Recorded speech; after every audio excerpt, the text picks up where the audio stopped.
Hospital Porter's Pride and Dignity, Stop the New World Order. Welcome to her Panwo TV. Right, it's about 7 p.m. on Friday the 19th of October 2012, and I'm feeling a little bit nervous right now. Some of you were sent a private video which gave you a little bit of background in what I'm doing now. That is just that I'm about to do something a bit risky, and that if something went wrong which meant I couldn't get back,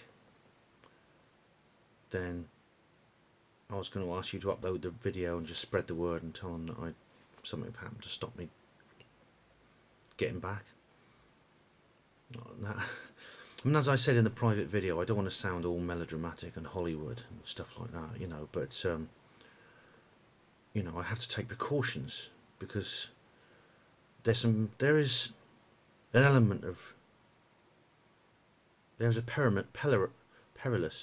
to what I'm about to do. Thing is, if you're watching this, it means I've got back all right and I'm fine, and I'm uploading the videos that I made yesterday evening, or this evening rather. Now today, for Friday the 19th of October, is actually St. Frideswide's Day, and that is what's interesting, and that is why I'm doing what I'm doing tonight. The place I'm going tonight, I can tell you now, those of you that watched the private video will be wondering, I can tell you, it's actually a place I filmed at before. Do you remember my video about Port Meadow and Binsey and the church? It's actually St. Margaret's Church. The thing about St. Margaret's Church, if you remember, is there's that well in the middle of the graveyard, and you can see it on the film. It's actually a sacred well. It's a holy well dedicated to St. Frideswide. St. Frideswide is the patron saint of Oxford and Oxford University.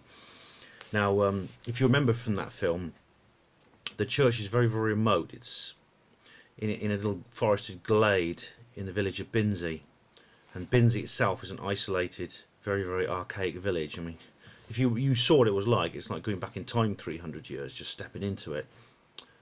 Yet it's only an hour's walk from Oxford city centre, and it's within the city limits of Oxford. Very, very strange place.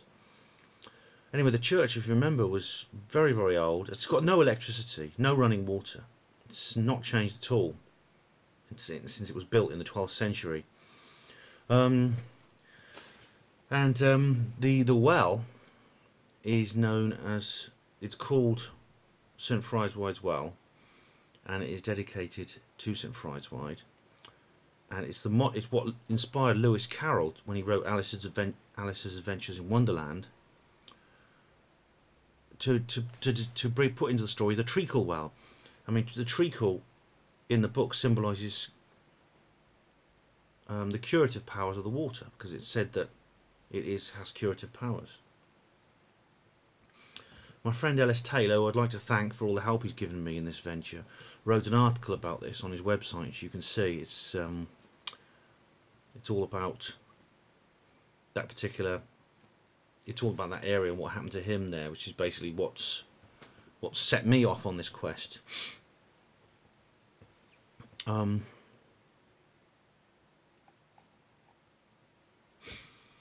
happened was, you see, a friend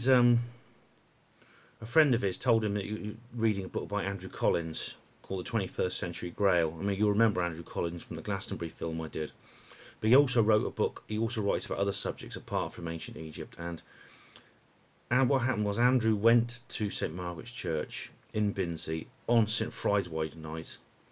And just before midnight, he saw 12 hooded figures moving through the churchyard in procession, chanting in Latin, like monks. Collins, you know, Andrew Collins was very frightened and he buggered off, you know, as people would be. Now, Ellis decided to go back there on St. Frideswide's Day, that is the 19th of October, with another two friends, and decided to have a look for himself. Anyway, they hid in the churchyard in some bushes, and they saw some misty shapes rising up from the graves, and then they started seeing cloaked figures dash around in the graveyard. It was very, very strange. I mean, they heard the incantations too, and there was candle lights flickering in the church. Oh, it's like but then they sort of disappeared. Now Ellis is not sure whether they. Well, he was. There is a supernatural element to this in terms of the figures coming out of the graves, but there could be a human element too. There could be people involved in some kind of ritual. If there is, then it's very, very sinister. But basically, I've decided to go to Binsey myself, to St Margaret's Church tonight, St Frideswide night, and see what happens. And there's something. Obviously, we're going to have to be careful. As I said, we're going to observe, or try to observe, supernatural activity or even an occult ritual. And this is why I'm dressed up like an SAS assassin with this stuff. I mean, I went and I tried to find that black makeup paint I used for my Obama video about disclosure, but I can't find it. This is just felt tip pen. I'll just rub it in a little bit later and try and just cover my face. It doesn't have to be complete. It just stops me from reflecting the light. Just trying to, makes me better camouflage in the darkness. We're going to try and find a hiding place, and we're going to observe what happens in the church. I'm not going to go into the church like Ellis did. I'm going to try and find a place outside it. I'm not going alone. A mutual friend of Ellis and mine, he's coming with me. I didn't really want to go on my own, and Ellis luckily found me someone willing to accompany me. St Frideswide, St Frithaswith, as she's sometimes called. Now, she was an English princess, and she was the son of King Dida of Ensham. And she was born in about the year 650, and the world was very different in those days, or England was very different. England especially, was a totally different place, because this was the Anglo-Saxon era, and I'm sort of toying with the idea at the moment that the Anglo-Saxon era was actually a pre-Illuminati time for England. I'm not sure, but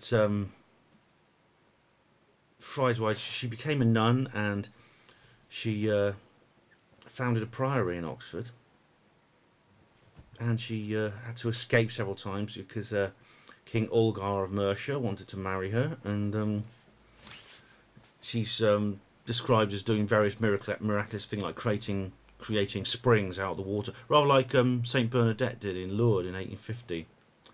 And the church and the well there is supposed to be one of the ones she created.